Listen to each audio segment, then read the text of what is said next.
Merci beaucoup, Monsieur le secrétaire général, cher ami, cher Patrick Ignatius Gomes. Je dis toujours, on ne peut pas lui dire non. On ne peut que l'aimer parce qu'il nous aime. Monsieur l'ambassadeur Roger Julien Menga, merci pour vos bons mots. Oui.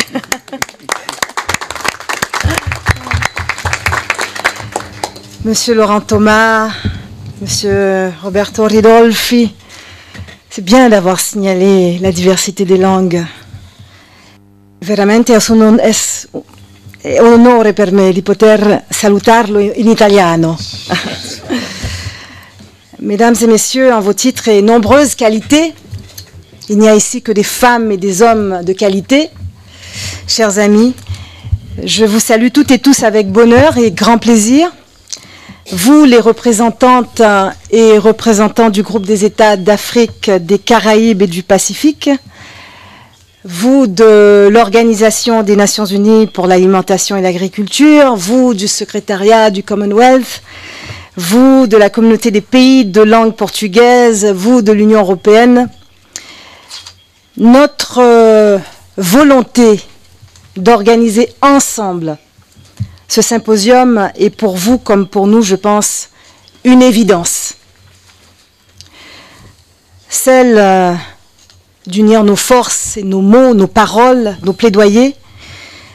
C'est une évidence car nombre des États membres de l'Organisation internationale de la francophonie sont aussi membres du groupe ACP, de la FAO, du Commonwealth et de la CPLP. Et nous devons, je pense plus que jamais, cultiver ce lien riche et si important que tissent entre nos organisations les peuples des 5 continents.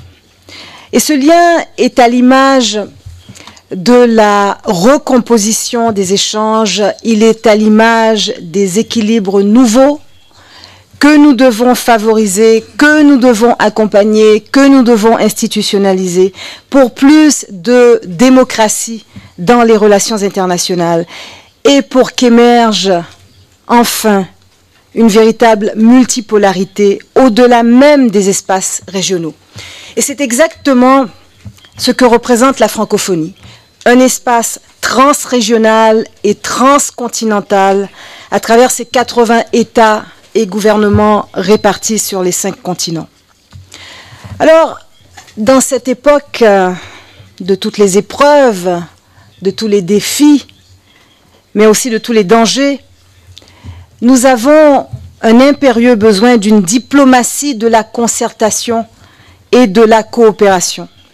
Et ce symposium qui nous rassemble témoigne d'ailleurs de notre volonté de synergie, de cohérence, et donc d'efficacité accrue à un moment où l'urgence de réagir et d'agir s'impose à nous avec plus d'acuité et plus, je dirais, de gravité que jamais. C'est sans précédent. L'urgence dans laquelle nous sommes de relever les grands défis pour le devenir de notre planète. L'urgence dans laquelle nous sommes d'écarter les menaces inédites à la sécurité, des menaces qui assombrissent notre avenir commun.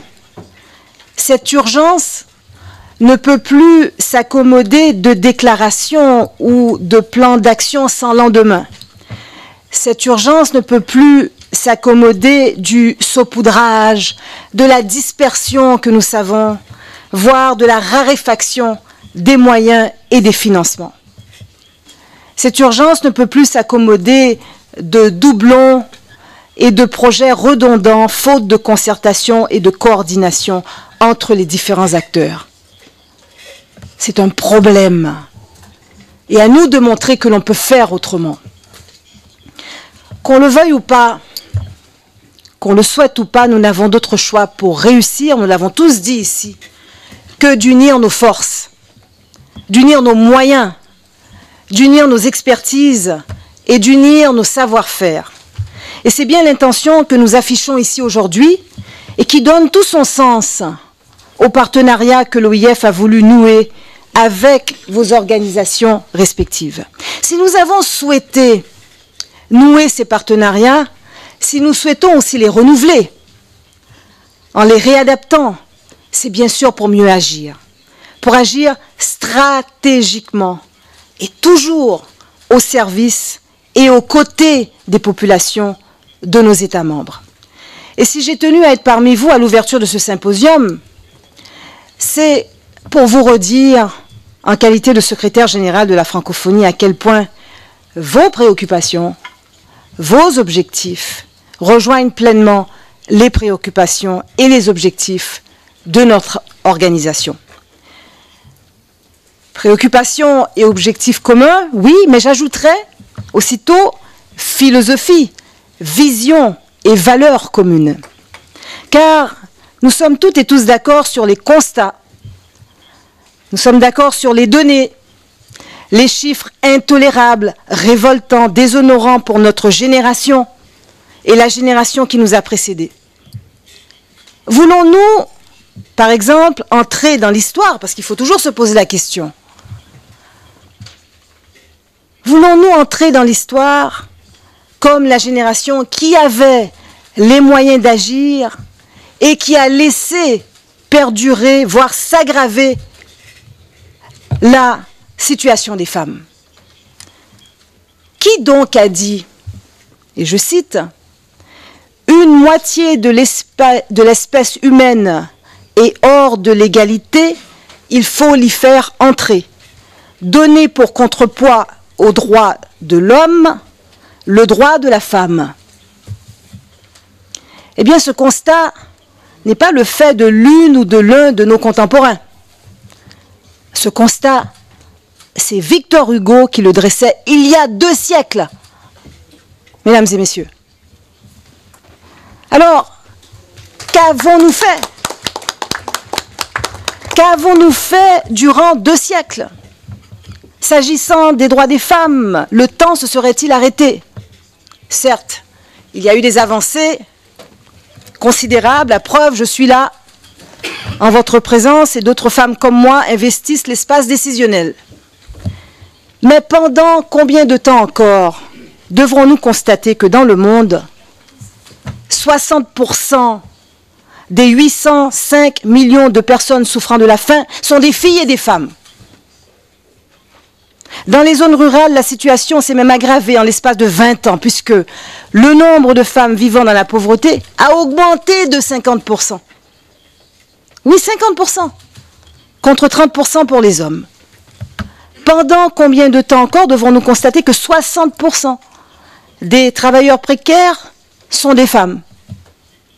Que 2/3 des adultes analphabètes sont des femmes? Pendant combien de temps encore devrons-nous constater que 2/3 des heures travaillées sont effectuées par les femmes? Que 50% des aliments produits le sont par des femmes? Et pourtant, 2% d'entre elles seulement sont propriétaires des terres qu'elles exploitent. 5% d'entre elles seulement bénéficient de prêts bancaires et elles ne gagnent que 10% des revenus engendrés. Mon Dieu. Eh bien, ces inégalités, cette discrimination persistante sont intolérables. Elles constituent également un défi à la raison, car nous ne pouvons même pas dire que nous ne savons pas. Alors que toutes les études le prouvent, donner aux femmes les moyens d'être rémunérées et de travailler dans les mêmes conditions que les hommes, avec les mêmes droits, permettrait de générer une progression à 2 chiffres du PIB. Dans nombre de pays, sur les 20 prochaines années. Alors, si nous sommes toutes et tous d'accord sur ces constats, si nous sommes toutes et tous d'accord pour qualifier de scandaleuse et d'anachronique la situation de dépendance et d'infériorité dans laquelle nous maintenons les femmes, qu'attendons-nous alors pour passer de la parole aux actes? Qu'attendons-nous pour faire des femmes la priorité de nos priorités? C'est la prospérité et la stabilité du monde qui sont en jeu. And I always like to say that when you empower... J'aime bien dire, lorsque vous autonomisez les femmes, vous autonomisez toute une communauté, vous autonomisez toute une nation, vous autonomisez toute l'humanité. Et c'est de cela qu'il s'agit. Et les femmes le savent. Alors, si nous voulons vraiment lutter contre la pauvreté et l'insécurité alimentaire, si nous voulons vraiment retirer des gains sociaux à long terme en matière d'éducation, en matière de santé et de nutrition, c'est maintenant et tout de suite que nous devons garantir aux femmes des droits fonciers, l'accès aux ressources naturelles, l'accès aux services financiers, l'accès à l'éducation et à la formation, ainsi que l'accès aux technologies au même titre que les hommes.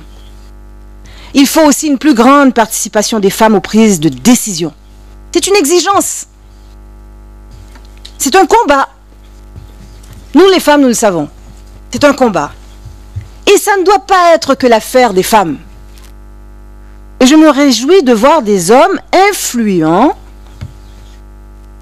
et en toute intelligence en faire leur cause aussi, pour le progrès, pour l'avancement collectif et dans l'esprit du bien commun. Mesdames, nous allons applaudir tous les hommes qui sont ici là.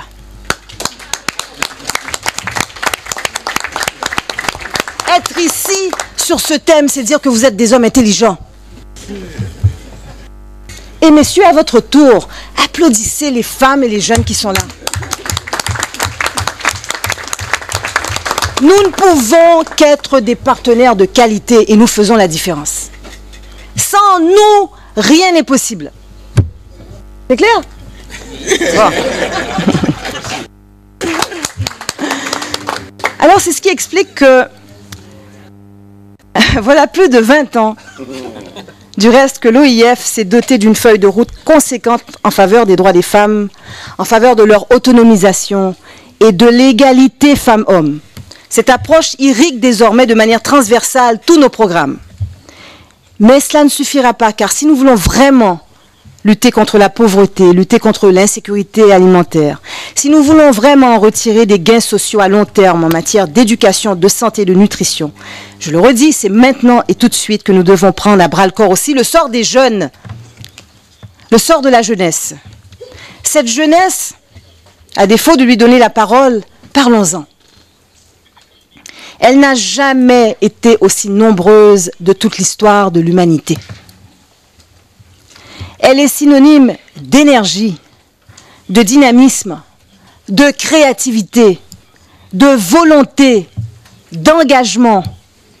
Alors, si nous ne voulons pas entrer dans l'histoire comme la génération qui a abandonné sa jeunesse au désenchantement, au désespoir, faute d'accès à l'emploi, faute d'avoir pu ou voulu lui offrir des conditions de vie ou d'insertion socio-économique satisfaisantes, pour ne pas dire épanouissantes, faute tout simplement d'avoir su lui offrir des perspectives d'avenir, redonnons au plus vite à cette jeunesse toutes les raisons d'espérer. Autrement, ça nous explose au visage. Si nous ne voulons pas surtout entrer dans l'histoire, comme la génération qui a laissé dans la marge les plus désemparés, les plus fragiles, les plus frustrés de ces jeunes, qui ont ce sentiment d'impasse, les livrant ainsi à des prédateurs, à des organisations criminelles et radicales sans foi ni loi, qui les amènent à commettre l'irréparable, à verser dans le crime, la terreur et la haine, et à en être aussi les principales victimes. Eh bien, agissons au plus vite. Posons ensemble les gestes qu'il faut. Mobilisons-nous ensemble et de manière coordonnée autour de projets qui canalisent l'énergie des jeunes, leur capacité de faire, leur capacité de créer, d'inventer, de produire, d'apprendre et d'entreprendre. Ces jeunes, ces femmes, lorsque je vais systématiquement à leur rencontre, lors de mes déplacements, dans l'espace francophone, pour les écouter, pour valider aussi leurs initiatives si courageuses et souvent si innovantes, eh bien ce que je constate sur le terrain est souvent renversant de génie, d'intelligence, de pertinence. Mais combien de décideurs ne s'en informent même pas, ignorent, ne prennent pas le temps d'observer, de comprendre, d'apprécier ce vivier d'idées et de solutions. Or, quel gâchis que de ne pas tenir compte de cette vitalité. Quelle indifférence souvent à leur égard. Quelle inertie coupable. Chaque décideur doit avoir l'humilité de se dire « je n'ai pas toutes les réponses ».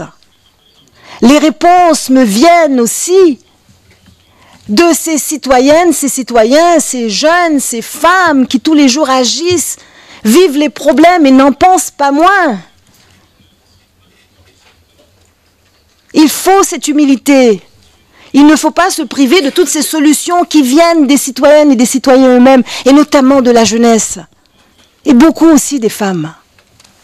Alors qu'il suffirait de si peu de choses pour que le potentiel formidable de toutes ces forces vives, inexploitées, trouve à s'exprimer, soit mis davantage à contribution, pour le plus grand bénéfice de nos sociétés, pour le plus grand bénéfice de nos pays et du monde.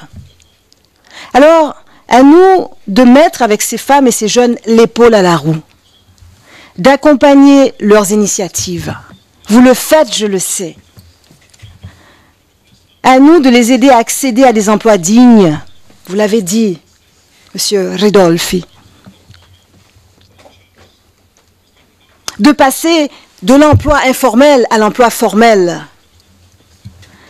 À nous de les accompagner pour les aider à développer leur activité et arriver à une autre échelle, une échelle de qualité, à accroître aussi leurs débouchés, à créer de la richesse et à contribuer aussi au développement de leur communauté, de leur village, de leur région, de leur pays.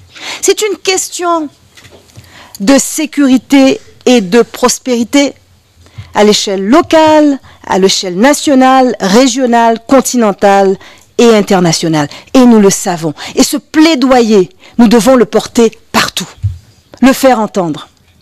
Ne pas se dire « ah, on sait, voilà, c'est bon, on l'a déjà dit ». Je suis tellement heureuse que nous ayons décidé de ce thème, Monsieur le Secrétaire Général. Il nous suffit d'agir stratégiquement ensemble. Stratégiquement. Nous, la francophonie, avons pour toutes ces raisons décidé de franchir une étape supplémentaire l'année dernière. Sur la base et vers les objectifs d'une feuille de route très ambitieuse. Il faut de l'ambition. Adoptée à notre dernier sommet qui s'est tenu à Dakar. Nous nous sommes donné une stratégie jeunesse et une stratégie économique. Et nous nous sommes fixés comme priorité et de manière structurée de soutenir de toutes nos forces et de tous nos moyens et d'aller chercher davantage de partenaires, y compris du secteur privé. Recueillir davantage de moyens pour soutenir l'entrepreneuriat des femmes et des jeunes dans des filières créatrices d'emplois. Et je sens un véritable momentum, vous le sentez aussi, une vraie convergence de vues, car nous nous rejoignons toutes et tous ici sur l'urgence d'agir en ce sens pour créer davantage de possibilités, davantage de stabilité, de croissance, davantage d'espoir et de richesse. Et l'une de mes priorités depuis ma prise de fonction a été la mise en place d'un dispositif dont nous connaissons les effets. Un programme d'incubateurs et d'accélérateurs d'entreprises et d'industries, de très petites et moyennes entreprises et industries, qui sont autant de moteurs de croissance non négligeables et qui activent quantité de chaînes de valeur. C'est aujourd'hui chose faite, nous sommes à pied d'œuvre. Nous allons cibler pour commencer des pays d'Afrique subsaharienne, le Sénégal, le Bénin, le Burkina Faso, le Mali, le Niger, la République démocratique du Congo, le Gabon, mais aussi les pays de l'océan Indien, Madagascar, Maurice, Seychelles, Comores, comme des têtes de pont. Ce que nous souhaitons, c'est rayonner au niveau régional pour démultiplier les effets, créer des maillages avec tous les autres pays de notre espace. Et nos équipes seront, par exemple, dès la semaine prochaine au Sénégal et à Madagascar pour identifier les incubateurs que nous financerons et accompagnerons dans la durée pour atteindre une masse critique. nous avons beaucoup de défis en commun. Nous pouvons mettre en partage aussi nos solutions, nos expériences, nos savoir-faire. Nous sommes toutes et tous d'accord sur l'urgence de donner aux femmes et aux jeunes les moyens d'entreprendre, d'innover, d'être les architectes de leur propre vie. Mais cela va bien au-delà de la création d'emplois. Nous devons nous entendre dès maintenant sur la vision à moyen et long terme du monde que nous voulons pour les décennies à venir, parce que c'est aujourd'hui que se prépare l'avenir de la planète. Les nouveaux objectifs du développement durable nous y engagent. Et on l'a tous dit aussi ici, 2030 c'est demain. Alors si j'ai tenu à m'adresser à vous aujourd'hui, c'est aussi pour vous dire, ne relâchons pas nos efforts en faveur d'une éducation et d'une formation de qualité pour toutes et pour tous, tout au long de la vie. Une éducation et une formation en adéquation avec les besoins du marché de l'emploi. Les jeunes nous le disent. Cet engagement, nous l'avons renouvelé solennellement à Incheon, en Corée, à l'occasion du Forum mondial sur l'éducation. Et la francophonie y a apporté sa contribution.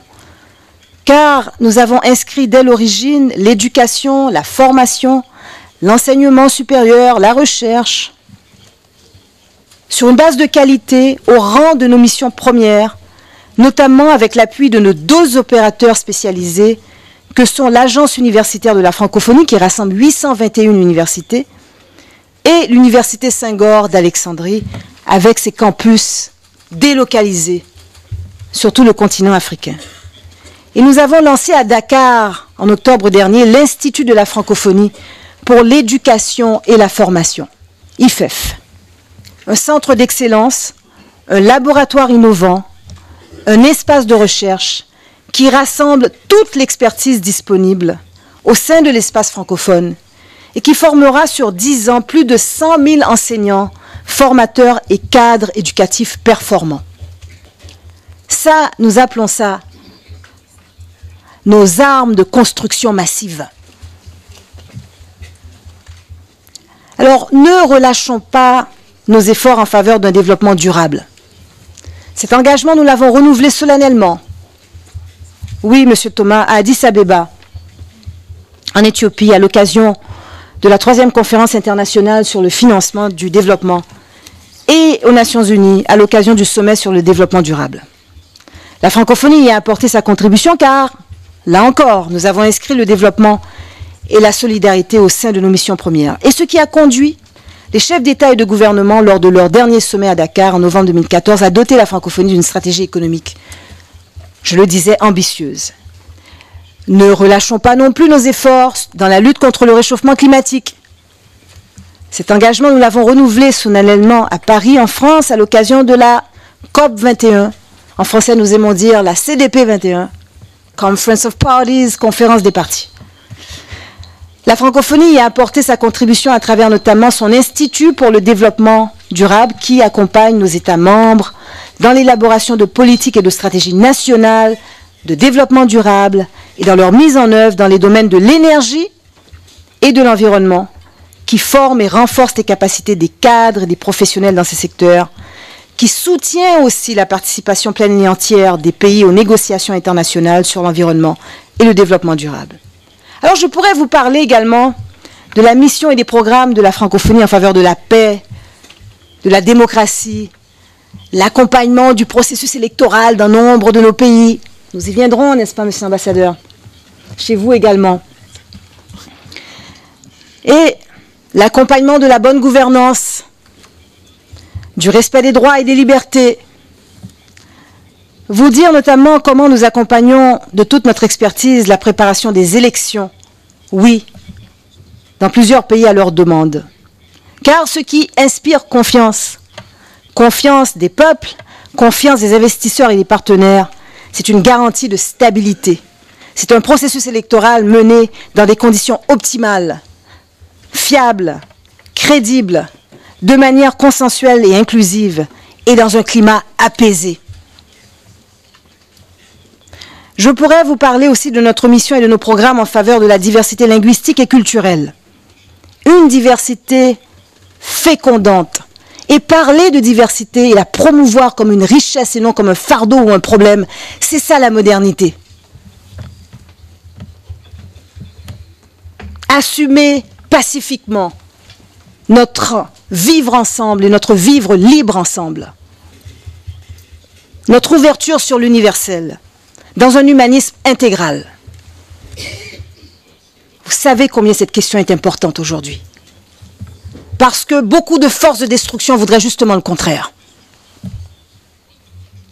Mesdames et messieurs, tout est dans tout.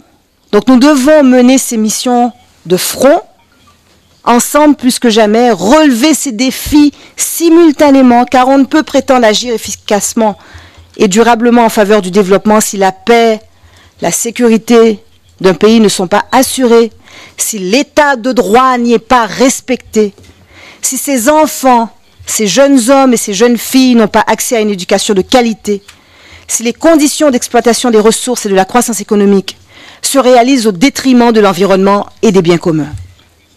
Tout est dans tout, et nous avons besoin, dans cette nécessaire vision intégrée des défis, de mieux communiquer aussi entre nous, de mieux nous épauler et de nous renforcer les uns les autres en fonction de nos secteurs privilégiés d'intervention et d'expertise.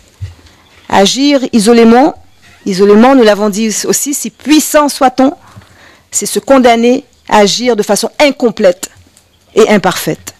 Alors changeons résolument de paradigme. Développons les coopérations sud-sud et tripartites que la francophonie favorise déjà et entend approfondir. Mais j'ai envie de dire comme vous, Monsieur Ridolfi, allons plus loin, oublions ces termes de nord et de sud qui sont de notre temps et renvoient à d'autres pratiques que celles que nous devons désormais développer. Sachons aussi sortir du schéma parfois trop contraignant et complexe des coopérations strictement intergouvernementales, qu'elles soient bilatérales ou multilatérales. Ouvrons-nous à toutes les formes de partenariat possibles. Faisons-le sans tabou et sans préjugés. Et ces formes de partenariat sont nombreuses. Mettons à contribution toutes les forces vives, toutes les bonnes volontés, les bonnes pratiques, toutes les formes d'engagement, organisations internationales, acteurs publics, acteurs privés, entrepreneurs, acteurs de la société civile, unis par un même sens de la responsabilité et du devoir d'agir. Tirons bénéfice de tous les savoir-faire, de toutes les expériences, de toutes les expertises, de toutes les ressources humaines et financières qui déjà se manifestent au service d'objectifs et d'actions que nous toutes et nous tous ici revendiquons. Créons des réseaux. Tirons au mieux profit des technologies de l'information et de la communication. D'autres en font le plus grand usage. Si nous ne le faisons pas correctement. Et malheureusement, il nous faut arriver avant ceux qui souhaitent en faire un usage criminel. C'est une course contre la montre.